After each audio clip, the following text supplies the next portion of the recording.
Hi friends, welcome to Active Self-Protection Extra and John's Briefs here again at C2 Tactical in their conference room with Tim Forshey, criminal defense attorney extraordinaire, former judge pro tem, former prosecuting attorney, Arizona Ranger, chief cook and bottle washer. If they need washing, absolutely. And we recently had a video on the channel, a link is in the description, of a dude who randomly just picked a guy at a gym to just assault with a hatchet and a knife, and then held him against his will. And I'm not going to say I've never brought a knife into the gym when I work out, maybe in my fanny pack, but a hatchet? Yeah, never had a hatchet. I don't think I've ever seen a hatchet in a Planet defensive Fitness. encounter. Yeah, that was an interesting one. And then eventually, everybody gets after this dude, and they hold him for the cops. Yeah. And I want to talk to the attorney about whether or not there's any legal liability for holding somebody for the cops. To win the fight after the fight, you need help. After a use of force, I trust Firearms Legal Protection to help me win the fight for the rest of my life. From their 24/7 attorney-answered hotline to coverage for the use of all legal tools, Firearms Legal Protection has you covered. Get a discount by signing up at the link below.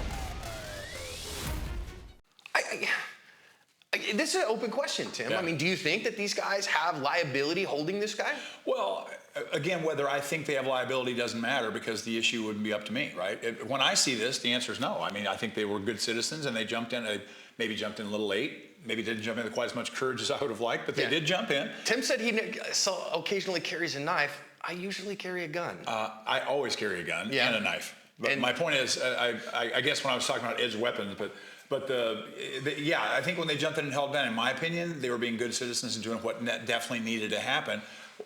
Something far more grave than that should have happened prior to that. I agree with you, and I think it was Mike in the video. I wholeheartedly I wish somebody had drawn and shot that guy. Yeah. I mean, a karambit knife is a wicked, wicked, evil knife, and if you'd already stabbed him with that, I mean, you can gut a bear with that in 3 seconds. Absolutely. It's just like a wicked weapon. So yeah, if I see a guy who's bleeding, who's been stabbed, and a guy still holding a knife, screaming and speaking in tongues, I'm shooting that guy. Yeah.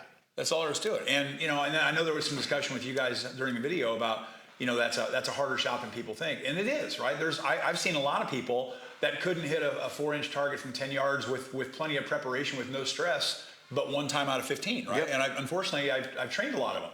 But the point is, if you've trained to the level that I think we would agree is at least a minimum level, that shouldn't be a particularly difficult shot. The problem is most people don't train that way, right? So the majority of people who think they can't.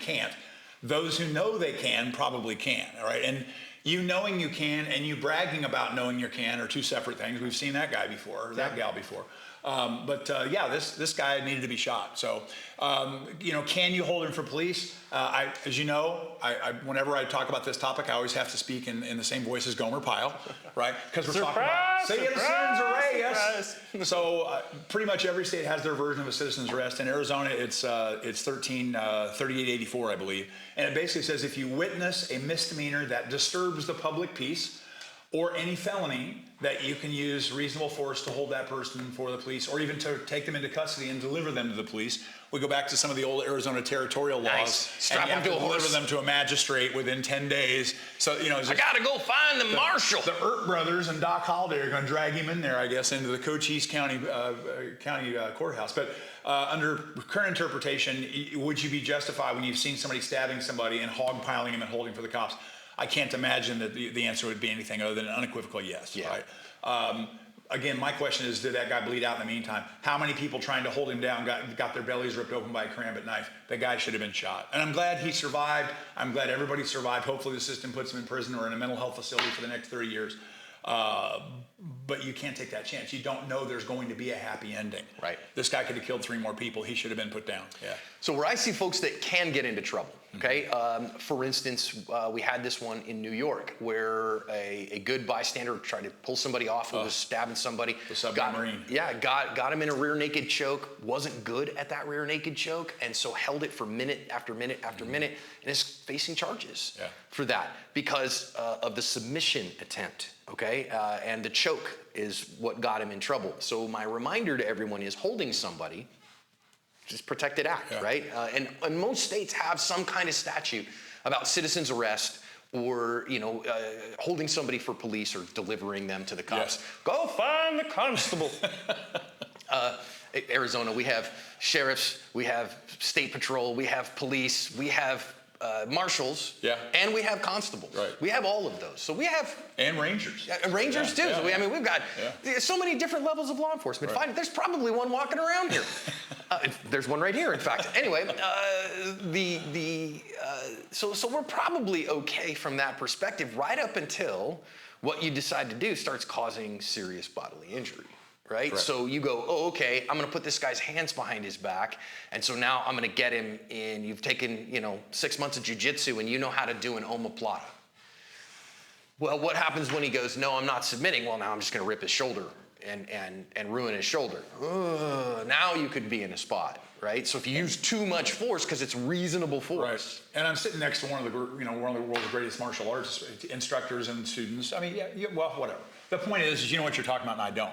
I will tell you that I wrestled in high school, and I wrestled for 1 year in college, and a 6-minute wrestling match is the longest 6 minutes of my life. Yeah. You ever seen cops respond in 6 minutes?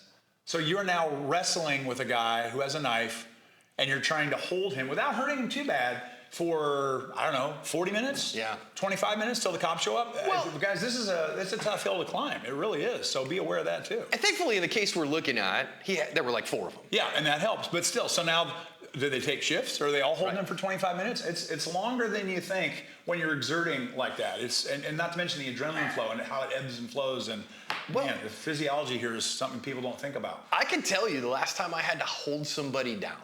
Okay, cops weren't involved in this particular case. It was somebody who had way too much to drink and was getting violent with others. And so me and a buddy decided that we were just gonna let this guy go to sleep drunk, okay? And we took shifts. Yeah.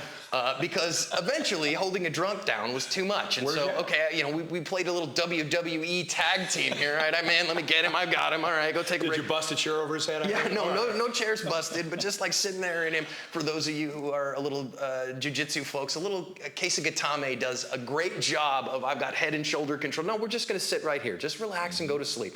Blah, blah, blah, blah, blah. Yes, blah, blah, blah, blah, blah. I get it. Just hang in there and go to sleep, buddy.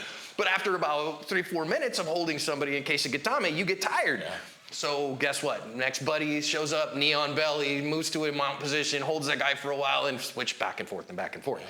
So this is harder than you think it is. Yeah. Holding with 4 people, okay, fine, you can do that. And again, reasonable force, reasonably necessary. If it's all by yourself, I can't tell you enough. If you want to think about that, I'd love it. Go to any jiu-jitsu school that has a no-gi class. I would start with no-gi. And just have a guy, and I'd be willing to do this for anybody. Okay, you get in a mount position, and now for the next 5 minutes, you got to keep me here. Yeah.